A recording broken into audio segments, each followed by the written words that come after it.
Et yo, salut à tous, on se retrouve pour une petite vidéo aujourd'hui. Il n'y a pas de stream actuellement, mais il y en aura peut-être un plus tard dans la journée, je sais pas, je verrai. Sinon, comme d'hab, tard ce soir en France pour ceux qui regardent, et puis pour ceux qui sont dans les Caraïbes, il sera environ 22h. Pour la France en général, je stream entre 4 et 6h du mat, donc ça fait un peu tard, j'imagine. Mais voilà, n'hésitez pas à passer si jamais vous voulez voir, ou même les rediffs, c'est toujours gratuit. Enfin, vous n'avez pas besoin de sub ou quoi, vous pouvez vous abonner à la chaîne, enfin la suivre, je veux dire, pour ne pas rater les streams, bien sûr. Donc on se retrouve sur une petite game en plate 2. Malheureusement, j'ai des motes dans la avant-hier, je crois. J'ai fait 2-3 games hors stream et ça s'est très mal passé. Je suis tombé contre full Sword Soul going first, donc j'avais beaucoup de mal. Donc du coup, j'ai décidé de laisser de côté un peu le deck Sword Soul et de revenir sur le deck Edlish, mais cette fois en jouant la version améliorée. Donc c'est pas la version bien sûr branded, puisque la branded n'est pas disponible encore in-game. Mais voilà, donc je la trouvais assez intéressante pour que je puisse vous la rediff. Donc bah écoutez, tout simplement mon adversaire joue Punk, il va pouvoir faire très rapidement en Alki, invoquer Robot Bureau, faire bien sûr l'Auroradon. Donc ça bah, c'est un combo qu'on a aussi dans Sword Soul également, donc je savais ce qui allait arriver. Moi donc je joue Edlish, donc absolument aucune entrap en main. Quoique sur Master Duel, je crois que je joue le max C, mais de toute façon on risque de le voir un peu plus tard. Mais voilà, donc bah là il me fait, alors je connais pas du tout le deck Punk, donc il me fait juste son Schmilblick. Moi j'essaie juste de voir ce que je vais pouvoir cancel. Je sais que dans la main j'ai quand même des cartes qui sont assez bonnes. J'ai le plafond de pique qui me permet de gérer un board s'il me fait un board qui est un peu trop violent. J'ai le combat en présence de l'empereur qui est une des meilleures cartes que je puisse avoir. Et enfin j'ai l'assaut solennel. Et l'assaut solennel, vous allez voir, ça va être assez tricky. Mais il va falloir le mettre au bon moment. Parce que la personne en face joue le Charge Borel synchro.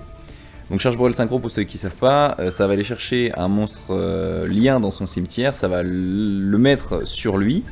Et en fait, suivant le niveau du lien, ça va lui donner des cancels. Donc là, dans le contexte actuel, le monstre lien étant niveau 3, il a pu avoir 3 cancels de sort. Donc je sais que je vais devoir jouer autour de ça et essayer de lui faire activer son cancel, puis de chaîner Assaut Solennel. C'est-à-dire que si je chaîne Assaut Solennel à autre chose, il va pouvoir me le cancel et donc son charge Borel sera toujours sur le terrain. Et en plus de ça, il a plus de 4000 d'attaque, donc il peut me baiser en 2 tours. Si ce n'est plus rapide, puisqu'il aura beaucoup de moyens de me contrer. Donc en plus de ça, pendant la fin de mon tour, il va faire un héros. Donc là, il a 2 negates sur le terrain. Enfin, pardon, 4 negates du coup sur le terrain. Donc je vais en forcer une, je savais qu'il allait héros. Je me suis dit, si jamais il charge Borel, je vais pouvoir directement m'en débarrasser, donc ça serait très bien. Donc là j'ai préféré par contre garder mon assaut solennel, puisque comme je vous l'ai dit, l'assaut solennel, il est destiné pour le charge Borel. Je peux pas faire autrement en fait, sinon c'est une game qui est perdue d'avance. Donc je sais qu'en termes, je connais pas le deck Punk, mais je sais que je suis assez safe en termes de magie, puisque j'ai mon petit ordre impérial. Et là vous voyez, tout ce que j'attends, c'est qu'ils me mettent 4 monstres sur le board. Et en fait au fur et à mesure, je suis en train de me dire, il fait que de jouer autour des 4, c'est-à-dire qu'il n'en met jamais 4. Alors je sais pas si c'est parce qu'il connaît mon deck et qu'il se doute que dans cette version d'Edlish, il y a de fortes chances que je joue le plafond de pique, ou alors tout simplement qu'il a tous les moyens pour tourner autour. Donc je me dis, il vaut mieux pas prendre de risques, je vais déclarer le conquis et je vais pouvoir l'invoquer, ce qui va me faire 4 monstres sur le terrain et je vais pouvoir activer mon plafond de pique. Il va être obligé de lier avec, de répondre avec le charge Borel, et donc à ce moment-là, je vais pouvoir assaut solennel. Ce qui est important de faire aussi à ce moment-là, c'est qu'il a toujours pas utilisé son prédaplante. Donc je me dis, soit il a une fusion Destiny dans la main, et donc il veut économiser ses 2000 HP, soit il va tout simplement fusion Destiny, mettre son DPE, et alors là je me serais débarrassé de son charge Borel, mais il y aura toujours le Destiny en face. Donc en soi, son Destiny qui va se reborn tous les tours, ça va être catastrophique. Donc il faut absolument que je trouve un moyen de cancel et donc de péter tout le board avant qu'il ait le temps de l'invoquer via Anaconda.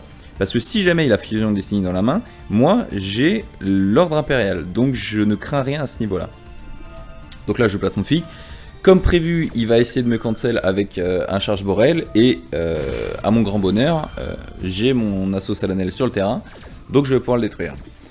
On a encore le problème lié à son dragon tonnerre, là je sais plus le nom, son Colossus ou Colossal, merde comment ça s'appelle, Colosse, voilà. Qui peut en fait bannir un du cimetière pour éviter la destruction, mais je me dis 2600, avec l'Eldritch qui arrive au prochain tour, je suis safe, genre je vais pas mourir sur ce tour là, et au prochain tour, je peux combattre son Colossus sans perdre. Donc là il me met une attaque classique, à la fin du tour, moi bien sûr je ne peux pas activer ma carte piège, parce que je l'avais déjà activé une fois dans le tour. Juste déclarer, en vrai là je fais une erreur, parce que par instinct je déclare mon seigneur de la prison divine, alors que j'avais pas de carte posée. Et ensuite je vais poser sur un élixir, donc ça lui donne l'info que j'ai ça dans la main. Et ensuite je vais poser sur un élixir, mais une fois que je vais proc sur un élixir, je vais pas pouvoir l'invoquer le seigneur. Donc dans tous les cas, ça n'avait pas trop d'intérêt. Voilà, c'était juste pour le petit point misplay. Donc là je paye. Il va passer en défense. Alors ça pareil, c'est un play que je ne comprends pas parce que il sait que j'ai le seigneur de la prison divine dans la main. Mais il sait aussi que j'ai posé une surnélixir. Donc s'il connaît le deck, il sait que je vais pas pouvoir invoquer mon seigneur. Donc en gros, en attaque, il ne craint rien. Et que du coup, en invoquant mon Eldritch, s'il le passe en défense, je vais pouvoir lui détruire son colosse. Alors que s'il l'avait laissé en attaque, j'aurais juste mis le Eldritch en défense et j'aurais tempo encore quelques tours. Et lui, peut-être qu'il aurait pu le prochain tour remonter, faire quelque chose, j'en sais rien. Mais voilà. Et dans tous les cas, prochain round, si je posais de quoi mettre le seigneur, j'aurais anyway, enfin il aurait eu le temps de repasser son colosse en position défense. C'était un peu particulier, je sais pas si ça a été le meilleur choix pour lui, peut-être que oui, vous allez me dire.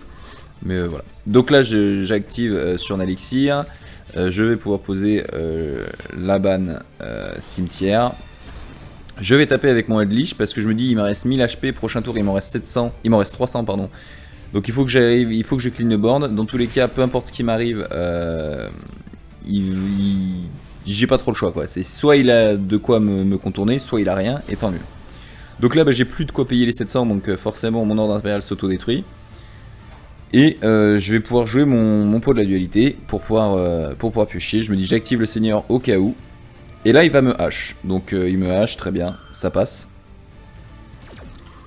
Et donc là je me dis qu'est-ce que je fais? J'ai pas assez pour le tuer directement.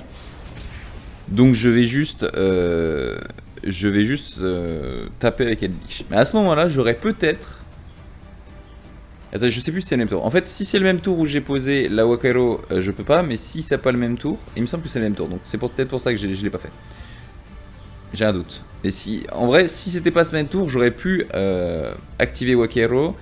Le bump avec l'araignée lien ou alors la Lyra, comment elle s'appelle? Oui, c'est ça, c'est Lyra, je crois. Lina, pardon. Avec Lina, mettre Lina, activer Lina et aller chercher un lumière dans son cimetière et éventuellement faire un... je sais pas comment j'aurais pu faire, mais en tout cas vous allez voir que dans tous les cas ça va se résoudre de cette manière dans les prochains rounds entre guillemets. Donc là il passe turn, il n'a rien à jouer. Donc je pioche une Ice Barrier Prison qui est pas mal. Je vais jouer mon Wakero mais sans le Link pour éviter de me faire de pas pouvoir seigneur, mais au final ça ne changera rien. Je vais faire Lina.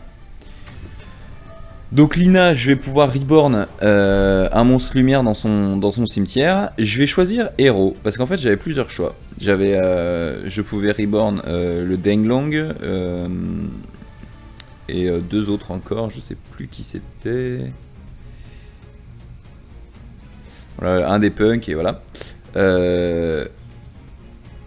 Et je me dis héros c'est le mieux, parce que dans tous les cas ce que je cherche là, c'est reborn les leash pour faire... soit pour taper direct parce qu'au final j'aurai les dégâts, soit si dans le moindre des cas il a quelque chose pour me cancel, ou pour m'empêcher d'attaquer ou quoi, j'accès codeur, je pète terrain et je tape quand même. Voilà. Mais je me dis, si jamais il a quelque chose pour empêcher le comeback de mon Edlich, et ben là j'ai un Herald sur le terrain que je peux activer à son issue. Et à son insu, pardon. Et du coup voilà. Donc là il va me call by le Surnalish. Et donc je me dis, bah, je vais l'Herald, et comme ça je vais avoir le Surnalish sur le terrain. Et je vais pouvoir taper tout simplement pour le terminer. Et si jamais ça passe pas, parce que je ne sais dans quel monde il a un pendulé de combat, il a je ne sais quoi, eh bien je peux prison Ice Barrier prison, pardon, et jouer autour de ça, donc voilà. Donc voilà, petite win qui était assez belle, je trouvais, qui valait le coup d'être diff selon moi. Sur comment avec Edlich Control on peut tourner autour du board adverse et arriver à gérer ça pour gagner des LP.